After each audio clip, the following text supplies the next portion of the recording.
Autrefois considérées comme un véritable foyer de biodiversité, les mangroves de la Guinée subissent aujourd'hui une pression sans précédent. Les espèces emblématiques comme l'Avicennia et le Rhizophora sont en voie de disparition, victimes des activités humaines croissantes.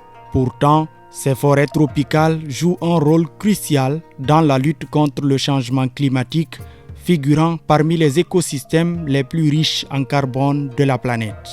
En moyenne, les mangroves stockent 1000 tonnes de carbone par hectare dans leur biomasse et les sols qui les soutiennent. Il joue de rôle de protection côtière dans la mesure où il évite, où il empêche, n'est-ce pas, la remontée de l'eau saline. Le rôle écologique aussi, parce que c'est là où le développement de ces espèces, la reproduction se passe au niveau de ces mangroves-là. Donc, ce qui permet le développement rapide de ces espèces aquatiques. Et une fois que les poissons-là ou les mangroves-là sont détruites, ça empêche le développement, n'est-ce pas, de ces espèces de poissons.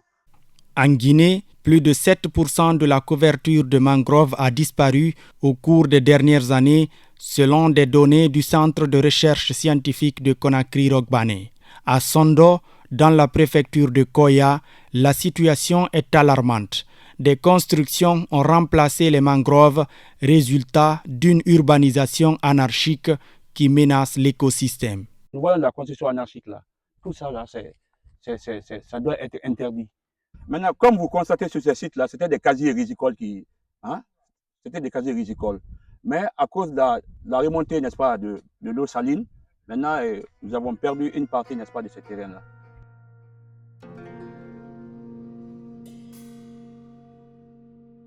Cette destruction a également des conséquences sur la sécurité alimentaire. La mangrove joue un rôle vital dans la protection des rizières côtières, aujourd'hui menacées par l'érosion. Un citoyen témoigne de l'impact direct sur les cultures rizicoles dans la zone.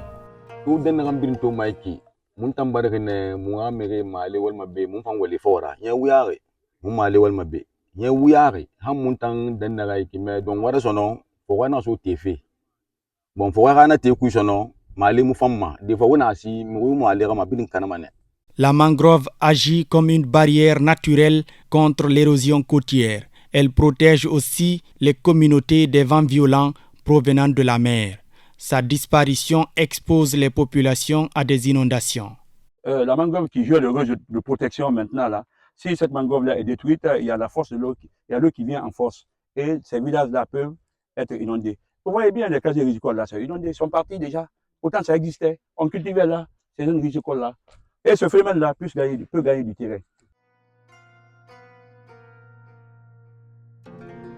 Parmi les nombreuses conséquences de la destruction des mangroves, on compte la disparition d'espèces de poissons qui y trouvent refuge. Un quart des espèces de poissons connues sont aujourd'hui menacées, perturbant ainsi les chaînes alimentaires locales. Toute la mangrove joue le rôle d'une zone nourricière. Les grains, les poissons se nourrissent aussi de ces grains. L'équipe nourricière ici, c'est pour les poissons, pour toutes les espèces halieutiques en un mot. Donc, vouloir détruire cette mangrove, ça provoque aussi la rareté de ça, parce que les poissons ne peuvent plus se reproduire. Face à cette situation, que faire? Des acteurs de la société civile proposent des solutions pour restaurer cet écosystème vital. On a remarqué que les fours traditionnels sont des fours qui consomment beaucoup le palétuvier. Et le palétuvier, c'est l'arbre qui pousse dans la mangrove. Et aujourd'hui, on va changer, c'est-à-dire ces fours traditionnels en des fours modernes. Au lieu que ces fours continuent maintenant à utiliser les bois ou le palétuvier issu de la mangrove, ils vont maintenant utiliser le courant ou d'autres sources d'énergie pour pouvoir diminuer la fréquence abusive de la coupe de la mangrove. La deuxième solution innovante, surtout au niveau de la saliniculture. Vous savez, les femmes utilisent la mangrove pour faire bouillir le sel, pour provoquer l'évaporation. Donc avec les bases solaires, et aujourd'hui c'est une expérience qui est aujourd'hui beaucoup plus sollicitée au niveau des zones côtières. Selon le programme des Nations Unies pour l'environnement, la restauration des mangroves pourrait ajouter chaque année près de 60 000 milliards de jeunes poissons et invertébrés aux eaux côtières, renforçant ainsi la sécurité alimentaire dans un contexte de croissance démographique rapide.